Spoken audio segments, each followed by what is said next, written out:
Me again. Look at the head. It's basically, I'm trying not to drop it because, yeah, it's basically together. So, yeah, I'm getting there. I think I've got to put some studs back in. And, yeah, I've measured lift on this exhaust valve to, I can get 10 and a half. I don't know if my tape measure is accurate though. I mean, tape measure, it's never is, but I can't get the vernier in there, and I'd, yeah, maybe I can. Let's have a look. Let's see if I can record this whilst I do this. Vernier. 50, that's 10 mils. Curious.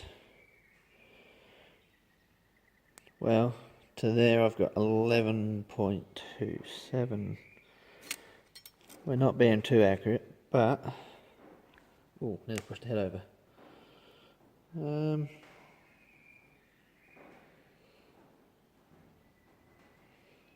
Well, with all the wiggling, 11.76 millimeters of lift in that exhaust valve. So I can't complain about that. That's a standard cam, so I mean, I don't know.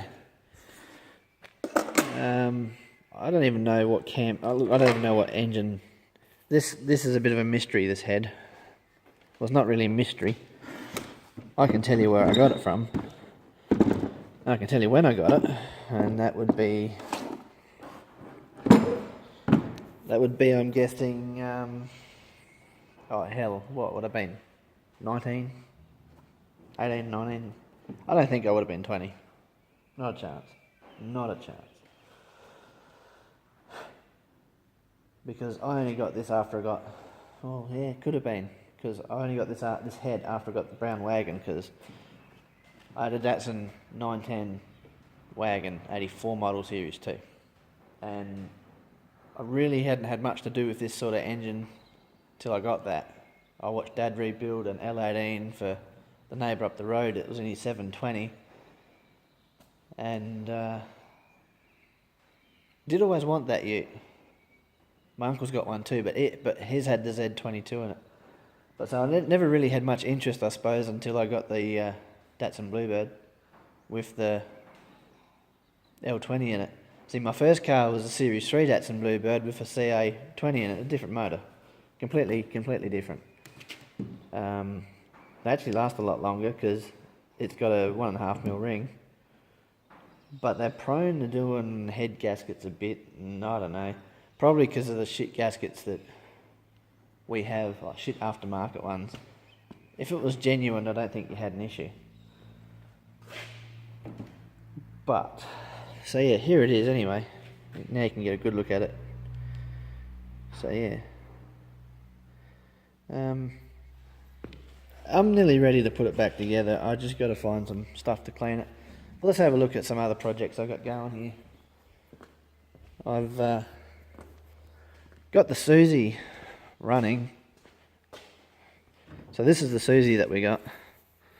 We got this for free. Let's be careful I don't trip over things here. So yeah, it's a bit banged up, but no one's going to complain for free. I always wanted one of these. I never thought I'd get one this cheap though. Yeah, tag. I got new door locks for it. The guy had kids and the kids lost his keys. So I only started it yesterday to move the generator, so I'll see if it'll go without pumping it.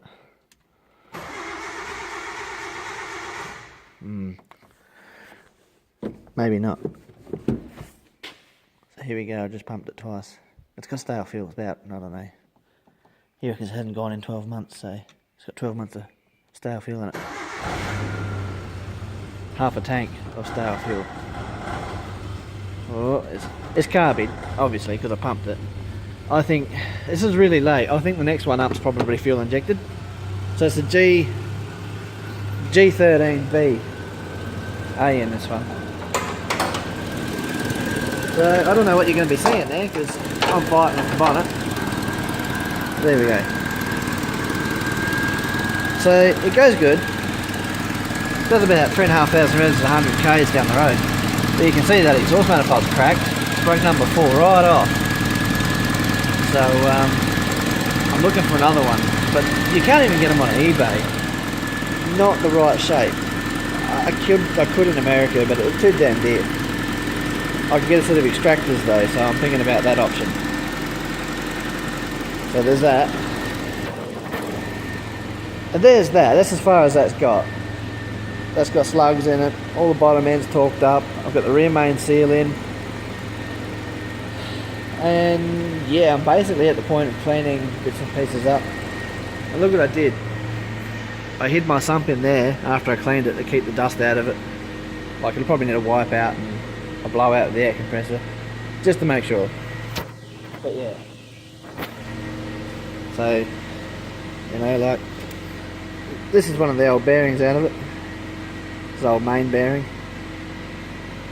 I think it was genuine. It had to be. I think they must have pulled the sump off for some other reason. That's a second-hand runner. I got that for a stroke engine that I built.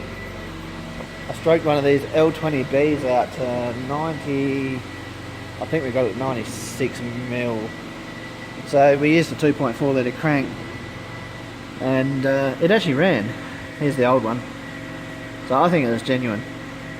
Genuine 200,000 k's. I'm going to use that chain again, because I don't really think that chain's got much wear in it. Yes, it needs a clean up because I've set it here on the floor, but knowing what we know now and how to keep the adjusters tensioned and things like that, well, I think you can push that chain. I can push that chain out for ages, I think. It's, yeah, and I mean really, if it busts in, look, it's not going to do it straight away. If it busts in 15 years time, you think I'm going to care? Probably not. I'm probably not even going to have this car in 15 years time. I doubt it. Like, it's getting rusty. You know, like this is your TRX. You know, like there's no benefits to having a TRX except for the dash. These here actually got gas in them, and with the current they change. I can't exactly remember. With the different ohms readings and stuff, they change. They actually fill with gas. They're not actually LEDs or anything like that. But you're best off buying a GXE or a GXE Ultra, because they got everything. They got door lights and map lights. So you get the map light on TRX, but I mean, you put that on any of them, and you get all the bells and whistles. If you get GXE Ultra, you get power mirrors at least. You know, you get some of the later imported ones, and you'll get power windows. You know, or get the imports out of the windows out of an import from a wrecker that someone else has put in. And the thing is, like, Maxima stuff fits. You know, like, and especially if you buy it off the internet, there's a lot of Maxima stuff from America. You can get, they call the 910 Bluebird a Maxima or an 810, which is weird. That's weird, because over here an 810's a 200B. So anyhow, I'm rambling, but you know, like, it's getting rough. You know, like, there's not a straight panel on the car, and it's only as old as I am. But I mean, it'll do, I guess. It'll do. But you're best off getting a GXE and putting the spoiler on, and putting the front spoiler on if you can find one that's intact, or get one of those George Fury specials, you know, it's got all the big air ducts and stuff like that. And you know, put some blue and red stripes over it, making it look pretty, looking like the race car. So there's some of the projects there that I'm doing. I bought that L18 to put in it, but I didn't want to. I decided not to, because it's only 1.8, and well, I think I might have a home for that in another year if I really pull my finger out. So yeah, shed's still a mess. Everything's everywhere. I haven't really sorted much out. Got the bike going though. But yeah, I'm going to look at another bike tomorrow, because all this exhaust hangs too low. And we've already docked it up the front of it once, because I hit a brick and flattened it right over and killed off that cylinder. It wouldn't couldn't get it couldn't breathe out, so you know, it's getting rough. But I mean, it's only black. I can touch it up. But I noticed it's got like runs in the tank. I can't get that off. So I'm thinking maybe later getting it painted. I know someone that's a really good painter, so. But that's what it looks like. You know, they've still got the Honda here. You can just sort of see it. But I can't scratch it off or anything. Like, I'd like to make that white again, like a decal. So yeah, but anyway, can only do what you can do.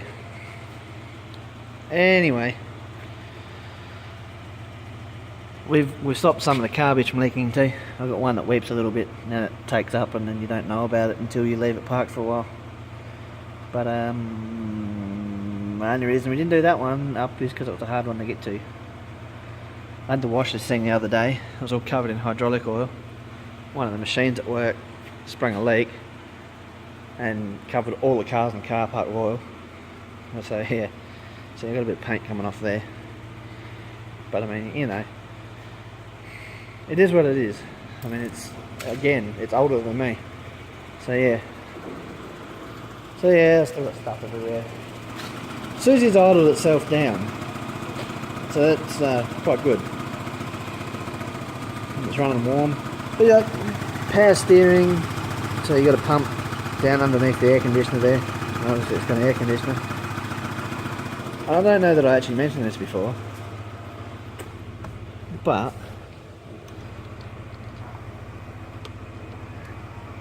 I had to get a new switch for it. But it all works. You know, I've got, you know, power windows, and in a little vehicle like this, I mean, it's cool. It's pretty rough inside though. Like, the floor's fine, but the carpet's stuffed. It's pretty dirty. But if you're going to use one of these for full driving, which, I mean, these things will go where you can't walk. I mean, this is not as good as an LJ50 or an LJ40 Suzuki, which is the 2-cylinder. But, you know, some good tyres and a good driver, and you know, you can perform some good little hill climbs and whatever.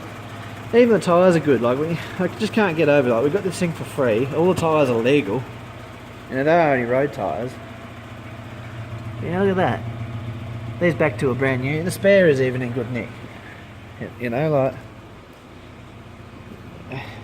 yeah, you look at my spare and it's barely legal on my Goodyear. See, look, that's the spare. You know, like, you can buy these tyres for it too, but they're like $150 a tyre.